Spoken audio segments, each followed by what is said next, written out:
تو مجھے تو ذاتی طور پر اس پر بڑے تحفظات ہیں، اور لوگ تو یہ بھی کہہ رہے ہیں کہ بظاہر تو انہوں نے سکھوں کا نام لیا ہے، لیکن در حقیقت قادیان اور ربوے کے درمیان ایک رابطے کی انہوں نے کوشش کی ہے، جو خفیہ ایجنڈا ہے ان کا. اور کچھ خبریں اس طرح بھی ہندوستانی اخبارات نے چھاپی ہیں کہ جیسے ربوے سے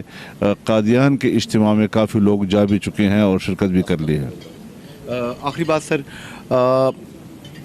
کشمیر کے وہ بہن بھائی جو برطانیہ میں آپ کو دیکھتے ہیں، ڈائسپورا ہمارا جو ہر موقع پہ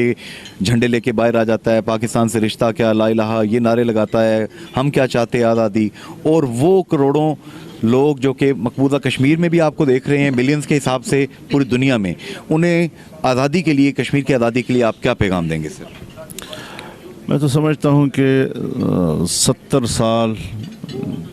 تقسیم ہند کے بعد کشمیریوں کے جد و جہد آزادی کی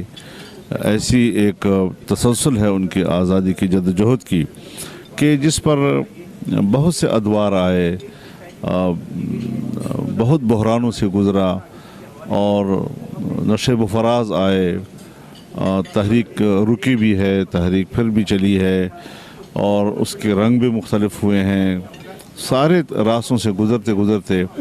بہرحال کشمیریوں کی آزادی کا جو جذبہ ہے وہ اپنی جگہ پر زندہ ہے. تو اس اعتبار سے یقیناً مسئلہ حل چاہتا ہے، منصفانہ حل چاہتا ہے، بین الاقوامی ضمانت کے تحت ایک حل چاہتا ہے، اور اس کے لیے ہندوستان کی آمادگی ضروری ہے. جی، مولانا فضل الرحمان صاحب کے متعلق مشہور ہے، اور یہ بات ہم نے دیکھ لی، جو بھی بات کرتے ہیں ٹھوک بجا کے کرتے ہیں، اس میں کجی نہیں ہوتی، کسی بھی قسم کی ایسی بات نہیں ہوتی جس سے